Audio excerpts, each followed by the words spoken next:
Okay, so I'm gonna be honest, I was going to make a, like a series of videos, and I still do plan on doing this, where I use the builds which are at the end of the Book of Knowledge, because I pre-ordered both of them by Future Press, and basically test out all the builds. Originally I was going to test out all the builds, but then, whilst actually trying it, I realised how many builds there were, how long that would actually take to set up, and then if I try using the Grand Merge and cheat stuff in, it's too strong for the part of the game I'm at, or it ruins progression in a sense. I found a way to get around it where I will use, basically every time I clear a legacy dungeon, I unlock either +2 on top of a somber weapon, or +5 on top of a standard weapon.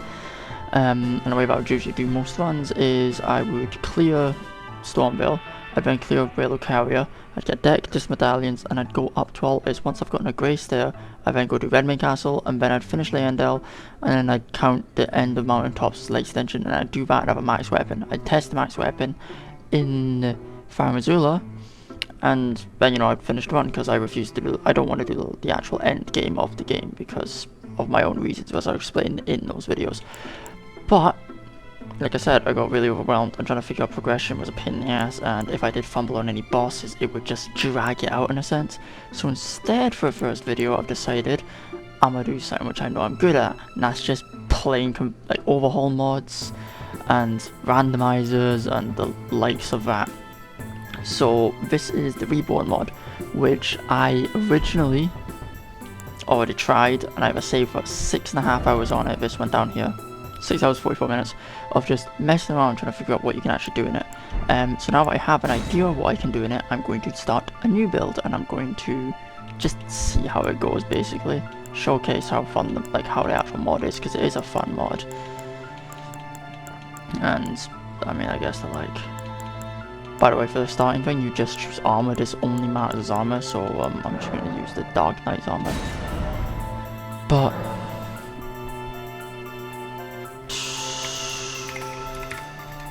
well, I can't type for shit. Yeah, that works. Last one with purple, so this time I'm gonna try it with blue. A dark blue seems cool.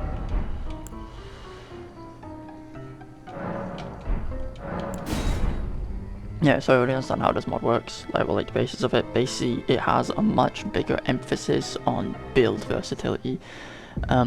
And it lets you put any Ash of War on any weapon. The weapons and spells no longer have actual requirements to them, but of course the scaling matters so much more because of all of that. And that's actually pretty nice. You can't really see the blue tin there, it looks more green on the armor though. And this is the thing you get for every single, doesn't matter which one you choose, it gives you resistance by 25 on everything. And nothing else to it. And changes colour of course. Oh, you can kind of see the blue when it's darker. It's a lantern.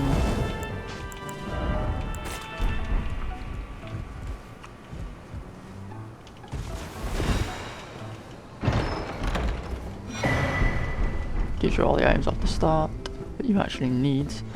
And there will be a slightly different boss at this part as well, which I think is actually more fun of a boss, because it's not the grafted Scion, which is just a disgusting enemy.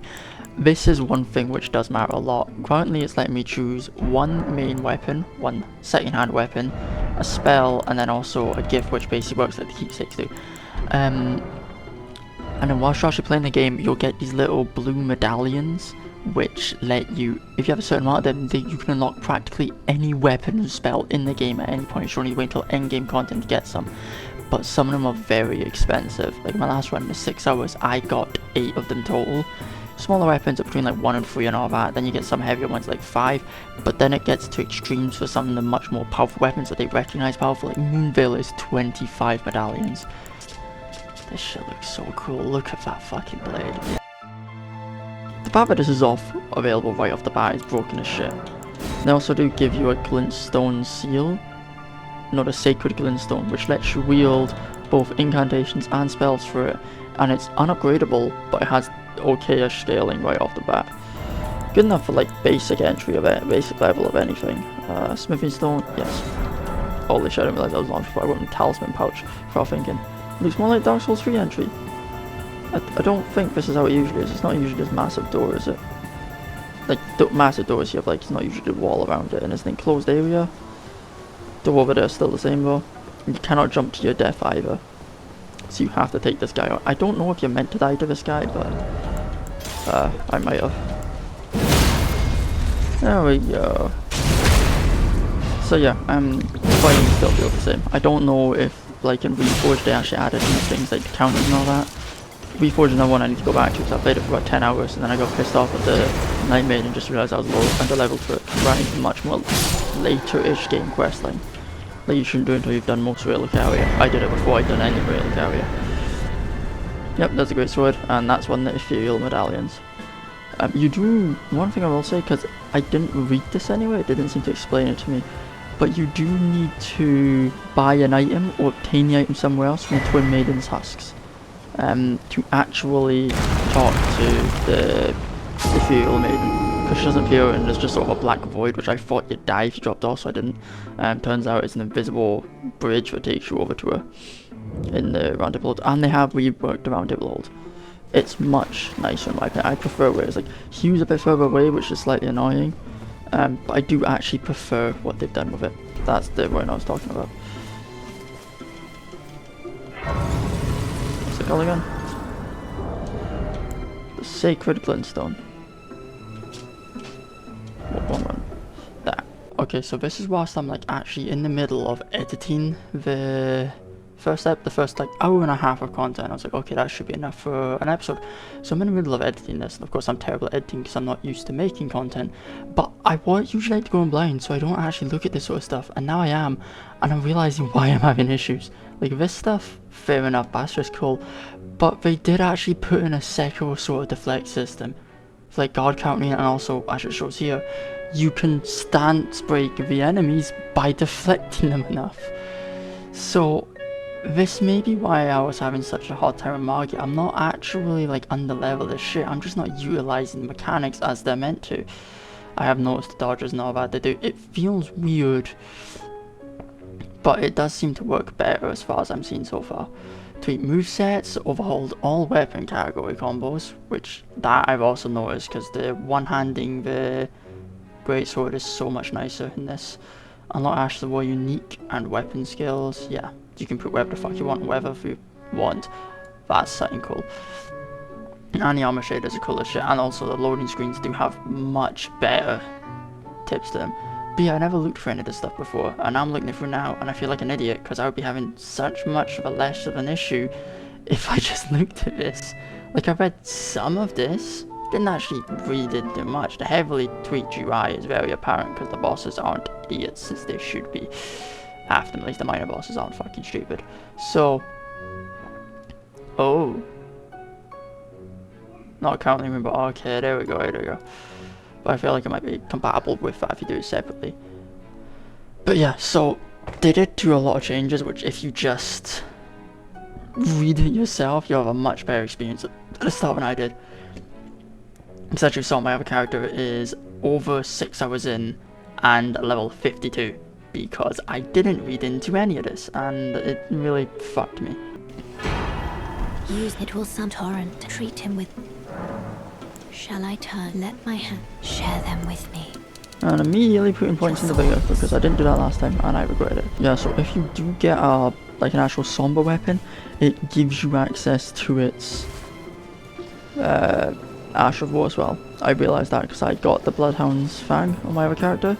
And I put Bloodhound's Finesse on a cold greatsword, and it's a pretty fun build, if I do actually quite want to say so. There we go. Equip that this time. You don't get blue flash, by the way, because every catalyst, when it's on your hand or you hit, it just regenerates for you.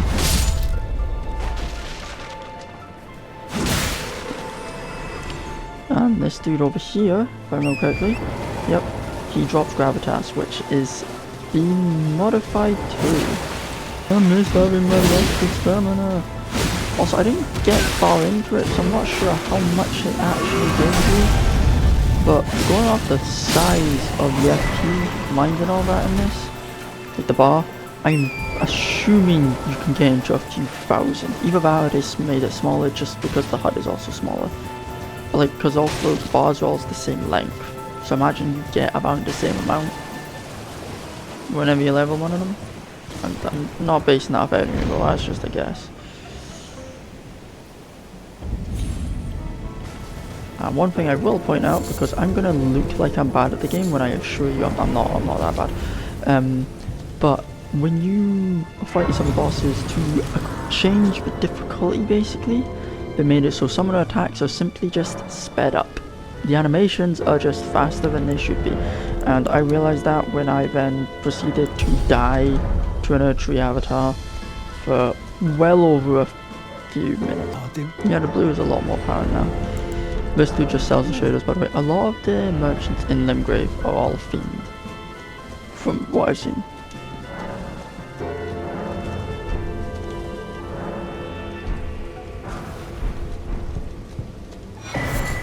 Now, I don't have any stone sword keys, so I'll come back to that later.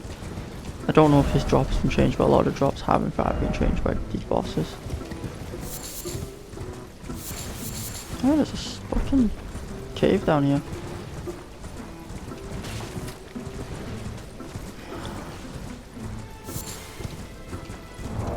Now the question is what build I want to go for, because I could use this weapon for the entire game if I wanted to.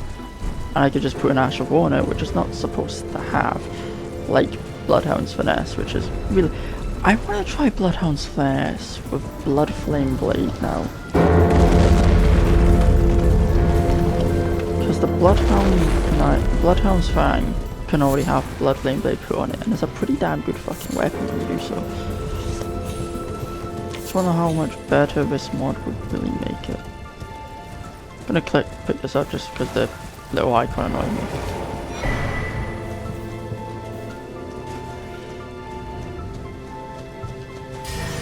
Base weapon, base stats, just a bit of vigor. Yeah, see like that, he came down way faster than he should. Pretty sure the stomp is also slightly faster.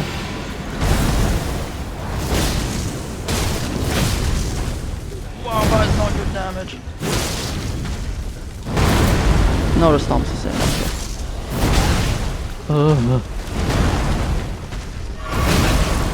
Whoops.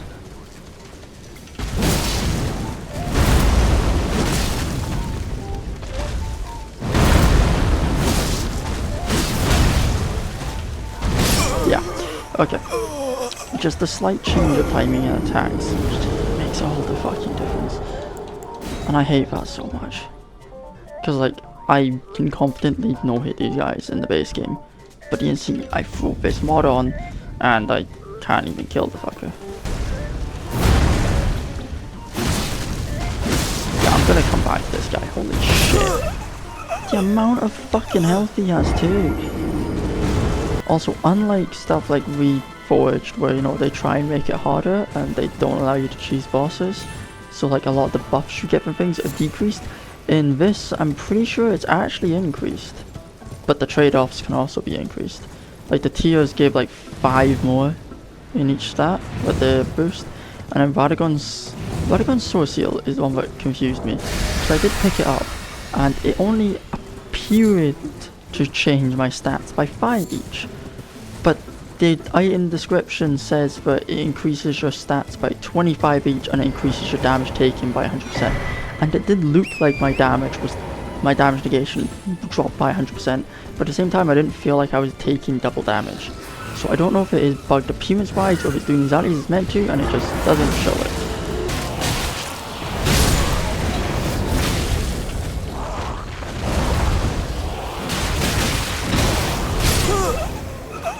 I fucking hate the demi-humans.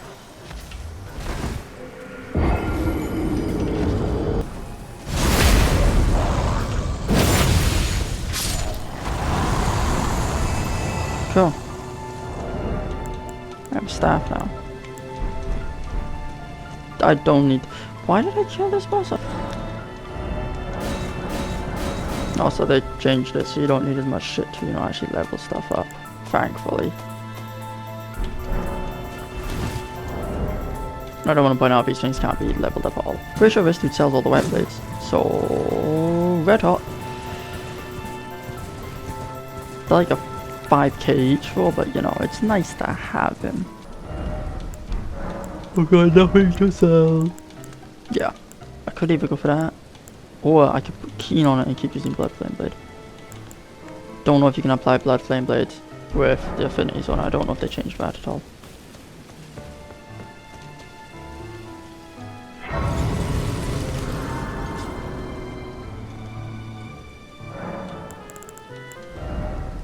What I do wonder is, it's just magical standard. If I put standard on it, it's not like this, yeah. See, I'm figuring stuff out. Now, I don't think that'll apply to Blood Flame, but if it's anything like Stormcall, it will. And if it does, that is fun, because that can proc multiple times on large enemies. Woohoo, Mighty Shot, I'm good. I doubt they've changed that shit. Also, I'm going to be skipping the Misbegotten because usually I go for him because this is the runes on any challenge run or playthrough of any sort. But his boss room is riddled with fucking Misbegottens too. The little fucking flying cunts and all that. So I'm going to hold on from that for a while. However, I think there's a stone sword key here. Yes, there is. So I can... Ow! It.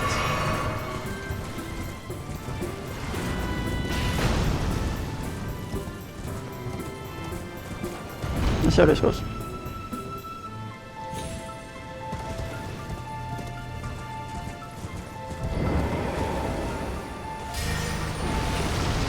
Right, is that? No, because then I thought that I didn't take FP outside of battle, and I was like, holy shit, that'll be broken for boss setups. But no, I'm just getting over excited for nothing.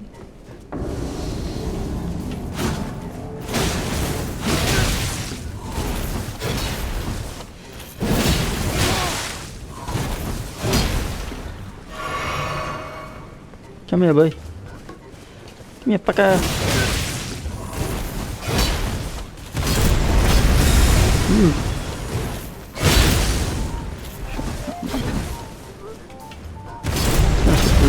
Yeah.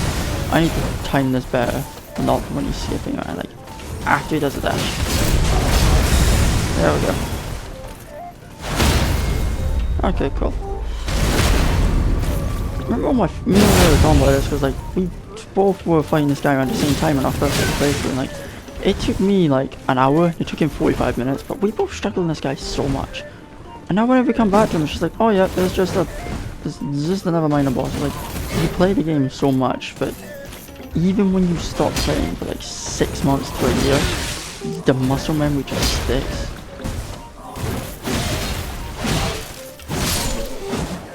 Yeah.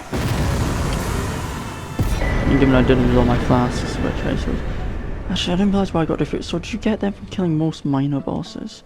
If you do, I might just have to go hunt around dungeons and shit. And I will say, by like making it so that levels do like look like they do less and giving you so much more build variety, it gives you an incentive to, you know, re-kill all the bosses. And also because they move stuff around, it just gives you that incentive to re-kill all the fucking bosses, because, you know, it actually feels like you're getting something out of it and exploring the game again. And like other mods where I just want to like skip through the entire thing, I don't want to kill anything, I would immediately head for Market, kill him, and then make my move on. And also Market has been changed too. Yes, one measly point into a bigger. Invigor. Yeah, that's a fucking word, isn't it? Summoning Roger because I know that this is bullshit. Wrong button.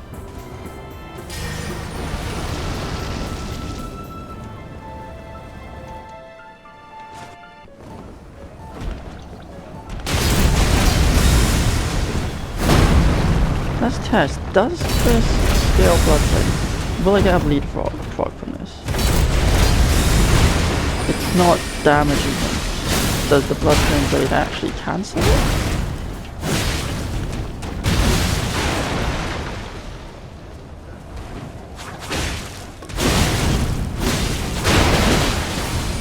There's a blade frog.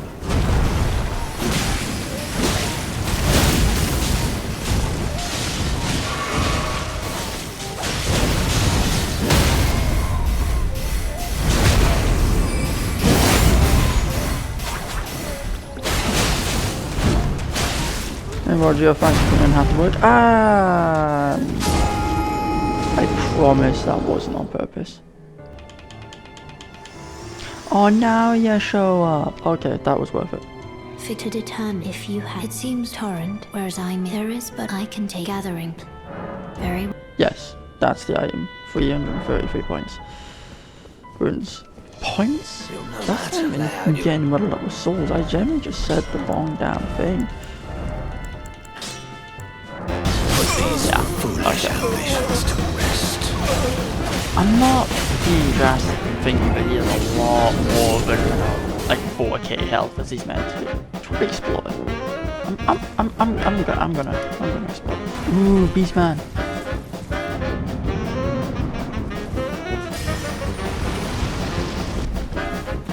And we finish it. Does he give anything different or? Yeah, so they all seem to give one. So it might actually be worth just going around and killing all the minor bosses. Secret tunnel. It's a mistake. Yeah. I think we get the physics too.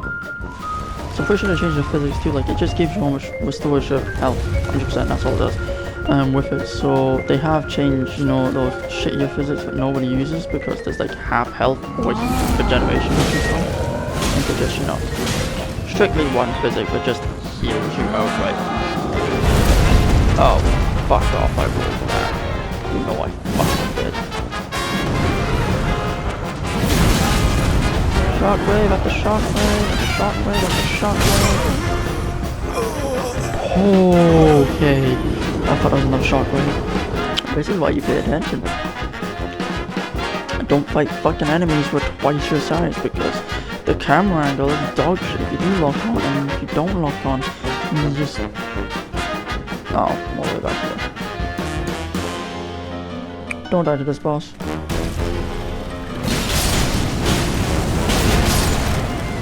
Oh shit! I lived! Oh, can't wait to waste that luck.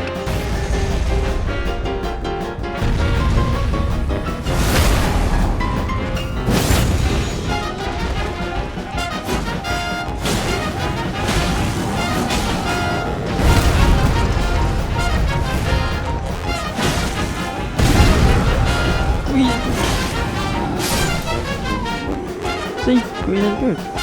Don't let anyone try your words. Ever. Ravagio's through here and he's wearing that cut content wig. One says some other green stuff, so he looks like fucking Peter Pan over here. The pleasure's mine. I'm looking for when I'm not hotfoot enough about this place. Not exactly a place. As you can see it. Well, I'm Tani, but on still, I'm privy. Would you care to, as a fellow? Yeah. Got a little fucking shrine to go through, which makes sense. The fact this wasn't the round table hole before is weird. There they are. Usually this is just a black void until you get an item. So that's not creepy at all. So fucking weird, boy. Huh?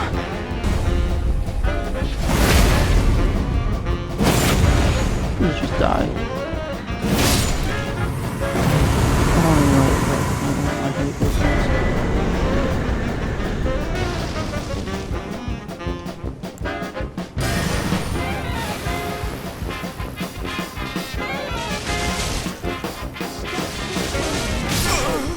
What? I fucking jump over it! Fuck you and your scummy fucking voice at the bottom. We're not spending time.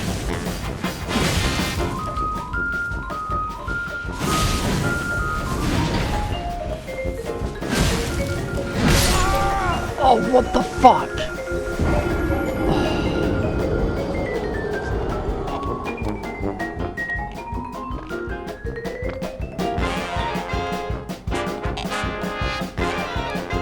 I don't like horseback bosses.